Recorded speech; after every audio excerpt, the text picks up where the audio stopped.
So here in the next few hours, I have been invited to go see the new Mortal Kombat 2021 reboot early. And as I sit here in anticipation with absolutely nothing to fill my time, I thought, hey, let's talk about a show.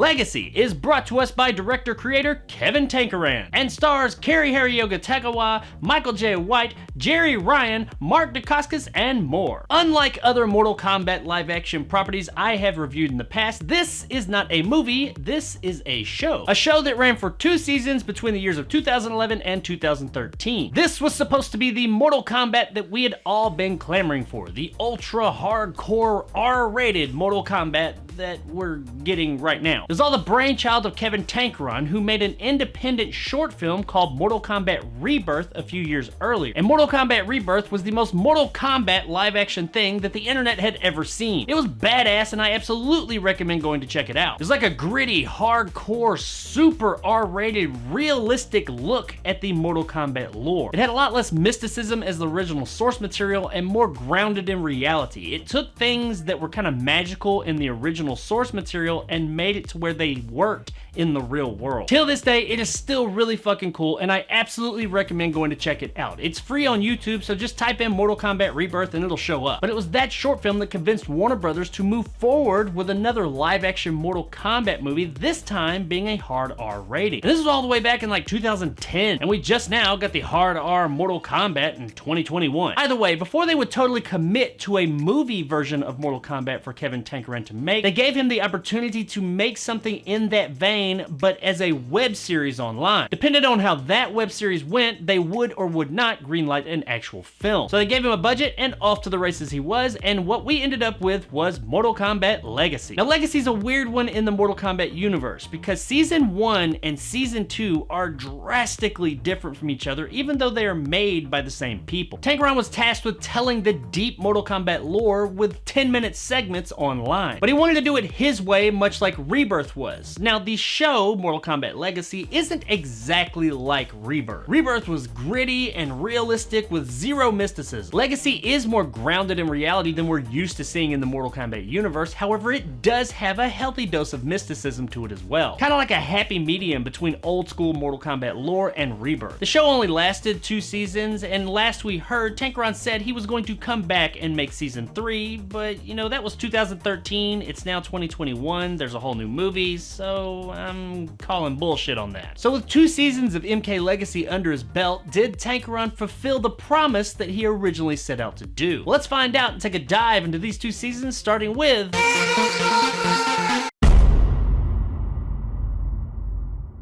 Season 1 was an interesting project because it came out around a time when web series weren't commonplace like they are now. It clearly had some money behind it with the actors that are in it and the production values, but I don't think everybody knew what to make of it. This is a show that's on the internet. This was still when that whole thing was kind of in its infancy. That being said, Season 1 is a pretty damn entertaining show for fans of Mortal Kombat. You see, there's not really an overarching narrative here. Each episode's not really linked by very much. It's more like each episode, that are all about 10 or so minutes, are telling an origin story of a couple of characters that are related. That is more or less the whole first season. It's all origin story. We get Sonya, Jackson, Kano, we get Sub-Zero and Scorpion, we get Raiden, Johnny Cage, Mileena, Katana, and even Sector and Cyrax. And while each of these stories is interesting in their own right, the problem here is that there isn't an overarching narrative. So when you watch them all back to back to back, it seems a bit disjointed. They're all pretty cool, and I do like the fresh takes that they had on each of them, and as standalone shorts, they are a novelty, but when you put them all together as a singular show, as a season, it doesn't all really fit. And that's ultimately why I say this is mostly for fans. fans, because if you're not a Mortal Kombat fan, you're going to be watching this wondering what the fuck is going on? Where's the story? What exactly is going on here as a whole? And the answer is nothing really, because we don't really get to the tournament part of things, which is what Mortal Kombat's all about. This is all origin story for these characters. However, if you are a fan, you will probably really appreciate what they have going on here. While there are a few episodes that don't really add anything new to the franchise, there are some that really go in a totally new, fresh direction that are pretty cool to see. Most notably the episode concerning Raiden. This one was really interesting. It envisions a world where Raiden comes crashing down to Earth, and he just so happens to land in the yard of a mental hospital, and he gets admitted to this hospital where they keep him sedated. And of course, nobody there believes he's the god of thunder or anything, and they keep him there for like months and just won't let him go and just keep him in a vegetative state. They even start to try and perform lobotomies on the guy because they said he's incurable. This is a really way out of left field, interesting new look at the character that really kept things fresh. Now you've also got your Jack, Sonya, and Kano episodes, your Scorpion and Sub-Zero episodes, and these episodes, while yeah, they're entertaining and they are neat,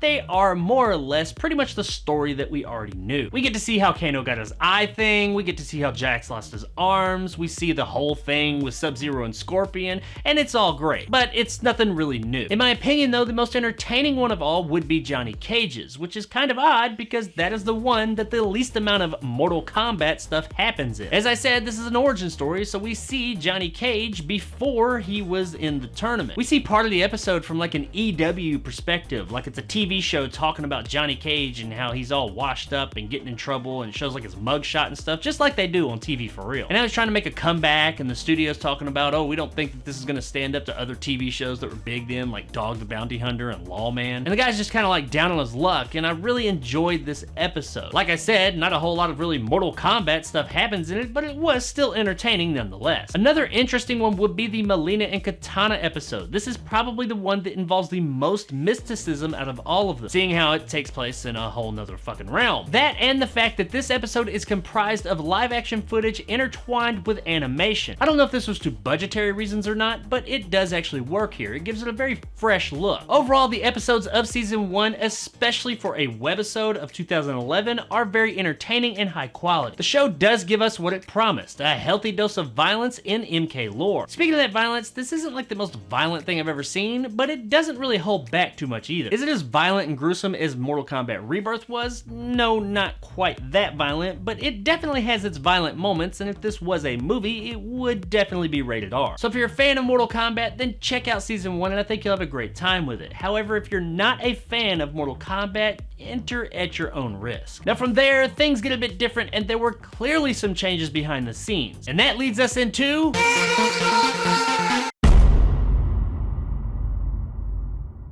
Season 2 of Mortal Kombat Legacy is a totally different beast. Gone are the single episode vignettes that they had of the first season. This season does have an overarching narrative for the most part. Now from that perspective, this is a more viewer-friendly season. There are characters you meet, they have a story, they go along this arc like normal. But something else that the show did was that it lost a bit of that grittiness that season 1 had. Season 2 falls more in line with the OG Mortal Kombat lore. And it is a bit disjointed going from season 1 to season 2 because they are so different. Now even though it does have an overarching narrative structure this time around and it has lost some of that grittiness, that doesn't mean that it's not violent. It still has the blood and guts. Actually, this one probably has a bit more than season 1. But season 2 doesn't tend to do as many interesting things as season 1 did. That's not to say it's a total waste, it is just very different than season 1. Season 1 seemed very experimental. It was new and fresh, and they were trying to do things that we've always known in new, fresh ways. This one is a lot more what you expect from a Mortal Kombat show. Also, in this one, they actually begin the tournament. Another thing that did make the two seasons a bit disjointed was that a lot of the actors from season 1 did not return for season 2. A fair amount of the characters returned, but they're totally different actors. So when watching it back to back to back, it is a bit kind of jarring when these new people show up and you're like, wait a minute,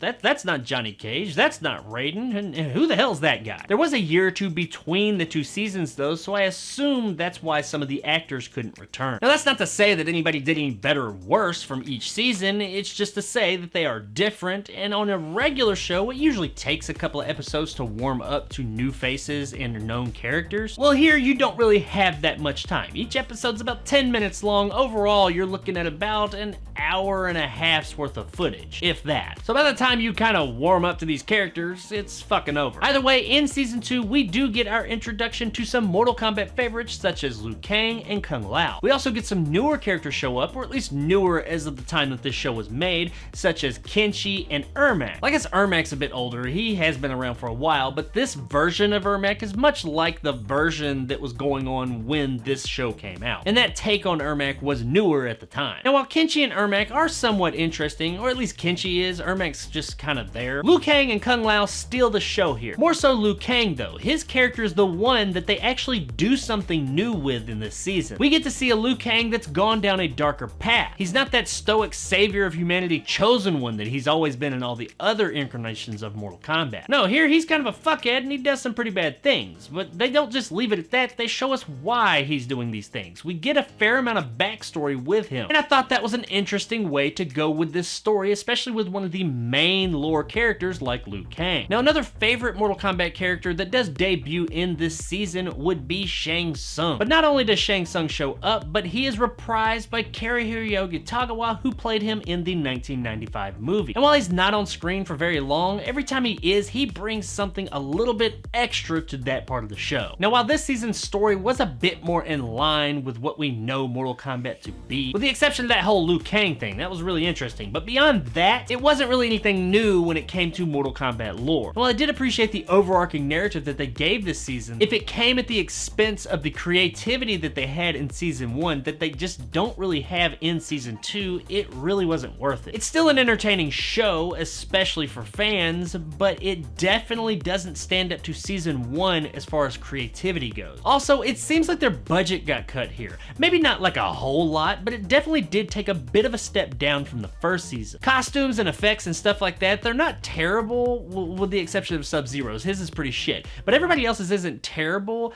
but they just don't look quite as good as they did in the first season. However, I will say that there is a kill in this season that is the best fucking kill in the entire series, both season 1 and 2. This kill that is done by Scorpion, by the way, is the best, most awesome fucking kill, and is what every Mortal Kombat fan is waiting for anytime they're watching a Mortal Kombat live action thing. And they gave it to us here. If you're like a legit Mortal Kombat fan, you know what fatality I'm talking about. It's an OG when we get it here, and it is pretty fucking glorious. Now another thing that really holds this season back is the way that it ends. Now this isn't really the season's fault, it's the overall series, because this was the end. There wasn't any more after it, but clearly they were expecting there to be, because it ends with to be continued. Yeah, it ends on a fucking cliffhanger. You got two main characters that are about to throw the fuck down, and it just cuts to fucking black and says to be continued. Yeah, you motherfuckers are out of quarters or something, because I'm pretty sure we're not getting that continued. So know that going in, that you're not going to get a definitive end to this season. Now this wasn't as big a deal with season 1 because each episode was kind of like a little short unto itself. It was within its own little bubble. So the season didn't have to have an end as long as each episode had an end, which they did. So you got more closure with that season. This one, it's left wide fucking open and you're just waiting for the next episode, but nope, there's not anymore, it's done. Between that, the slight dip in quality in the production values, and the lack of creativity between this season and season 1 absolutely is the superior of the two. Now that's not to say that there's nothing to enjoy in season 2. There is, but you just gotta go into it knowing these things I mentioned. Guys, I know I did this review a bit different than I usually do my reviews, but that's because I was reviewing an entire fucking show. I didn't really mention performances much because there's not really much to mention. They're not bad, but they're not great. They're just kind of there. They do their job, they're fine. There's some pretty good fight choreography here, especially for a web series in 2011. And overall, the show does look really good, especially considering the whole web series thing. I do wish season 2 had been more in the vein of season 1. I like the narrative thing that they did with it and how we have a story to follow episode to episode, but I just wish they had kept the same tone and creativity that season 1 introduced us to. Overall, Mortal Kombat Legacy as a series is great for fans of Mortal Kombat. If you're a fan, you're gonna find something you're gonna enjoy here. If you're not a fan though, the bar of entry here is probably a bit too high. I don't see non-fans of Mortal Kombat really sticking with this one past a couple of episodes, if that. This show's not gonna get anybody into Mortal Kombat that's not already into it. That's not saying anything about the quality of the show, but this show was clearly made for people that are already fans of Mortal Kombat. And that's okay. I don't think the purpose of this show was to try and get more people into Mortal Kombat. I think it was to gauge the interest of people that are already fans of Mortal Kombat of an actual live action Mortal Kombat. And I guess it worked, it just took them another 10 fucking years to make the goddamn movie. MK Legacy is a good time and overall worth checking out. And while it definitely isn't for everybody, if you are a fan of Mortal Kombat, it is totally worth streaming. Across the street.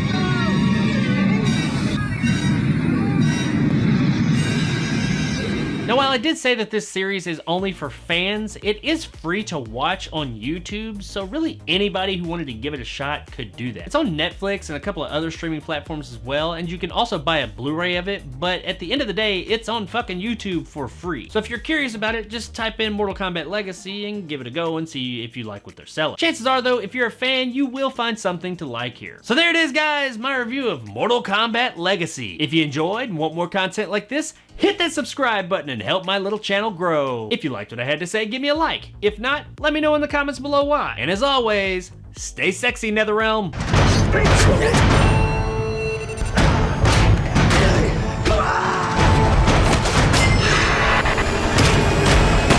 So I'm gonna be leaving here in about 20 minutes to go see the new Mortal Kombat. I wonder if it's gonna be any good. I mean, I really hope it is. I'm a huge Mortal Kombat fan and I've been waiting for like a legit Mortal Kombat since the 95 Mortal Kombat, which is awesome all to its own, by the way. But I'm really hoping that this one is that violent, gritty Mortal Kombat that we've been waiting for. And not just a bunch of like cheeso fights with a whole bunch of violence thrown in to appease fans. I ain't gonna lie, I'm kinda worried. I really want this movie to be good, and typically when I'm wishing for something that much when it comes to movies, it doesn't always work out good for me. I'm going to remain optimistic though. I've got my lucky Mortal Kombat shirt. I will go to this theater, watch this movie, and hopefully it will be epic. Because if it's not, I'm gonna come back here in a few hours and epically rip it a new fucking asshole.